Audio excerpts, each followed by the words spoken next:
What's your favorite Tarantino movie? I actually do like Pulp Fiction. I'm going to be like But is that's your favorite one? Is that his best one? I'm going to say I haven't seen that many of those works, so I can't really, gauge it.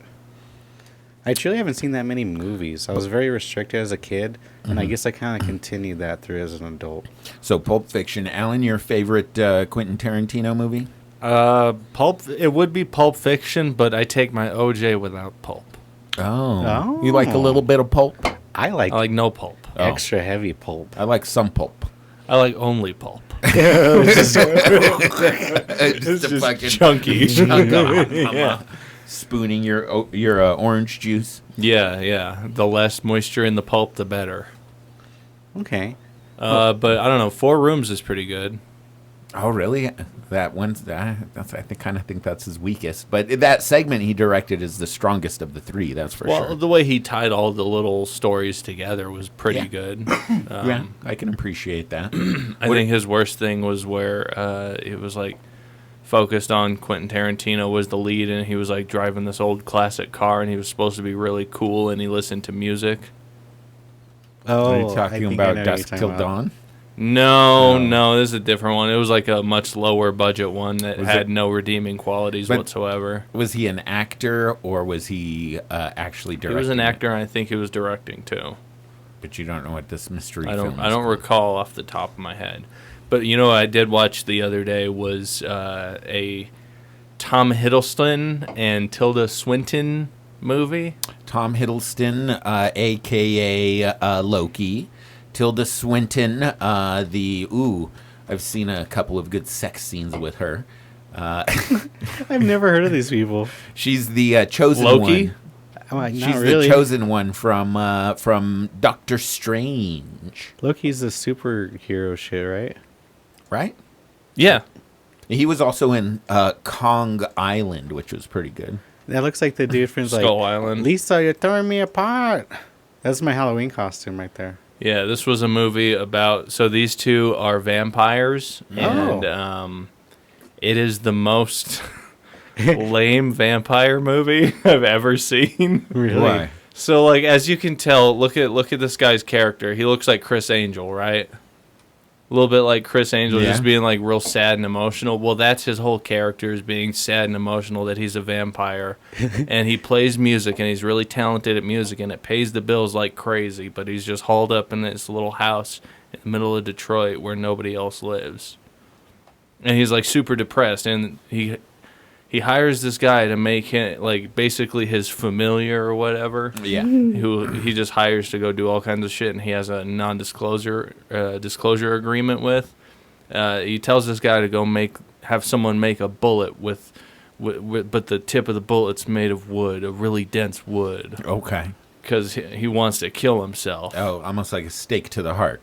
Yeah, but a wooden bullet to the heart was his plan. So that's kind of the whole thing. And his wife lives way in, like, Middle East, in Tangier, and he's like, I miss you. You have to come find me. That sounds good. Yeah, so she flies out, and since he's like a musician and that pays his bills, but he doesn't do anything out in public, there's 2 parts in this fucking movie where, like, there's, like, a car with a couple teenagers outside just kind of milling about doing nothing. Yeah. And he looks out the window real, like, sad and melancholy, and he's like, it's the rock and roll kids. like they found him. Like, his fans found him and they're going to do something. They did nothing. Both times it was just he looks out the window and he's like, the rock and roll kids. I was thinking these two look like the addicts from Chappie, but before the drugs. Oh, yeah. From that band. Yeah. That terrible fucking band. Antwood. Yeah, Die Antwood.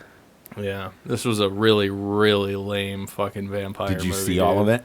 Yeah. So what was the conclusion?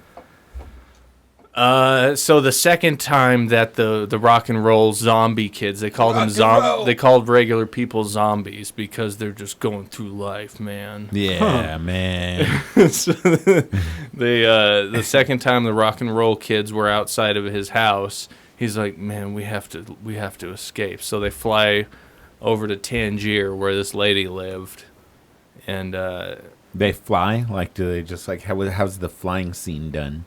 They go to an airport. Oh, okay. They didn't, like, walk out onto the balcony and, like, spread their arms or anything. They're fucking vampires. I know. That's the thing.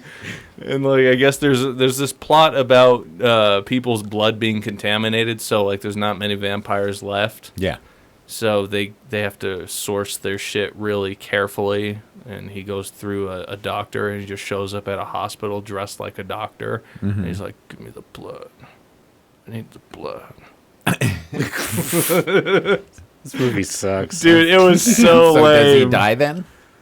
No. So, like, they flew to fucking Tangier, and this other vampire they knew, he died because he drank some contaminated blood. Oh. And then they're sitting outside, real quick, just to interject. It sounds like just pretty much a big metaphor for heroin, right? It was an anti-suicide film. Okay, but also heroin? Yeah, I guess slow so. Suicide? Yeah, you know what? Yeah, because when they drank the blood, they would be like, they drink the blood and they go... Batch. Oh, like a heroin dude? Yeah, they start nodding out. Every single one of them starts nodding out. Sweet. I need to try some zombie heroin blood. Dude, it was such a lame movie. Not good. No. The rock and roll kids, they found me. They're all nodding off listening to Stone Temple Pilots and shit. Yeah, basically. What do junkies do? They like blues, right? Oh, I think junkies just like whatever's on. Bunch of blue listening zombies. Junkies, Velvet Underground, Mazzy Star. Yeah. What else? Cowboy Junkies. Right? No, junkies. We're talking about vampire junkies, John. Yeah, that's what they listen to. No, not cowboy John. Cowboy Junkies is a band. John. I know. For real? You didn't know that. I do know you that. never knew that. I Alan, fucking knew that. Son of a Tell bitch. him. I stopped paying attention. I'm sorry.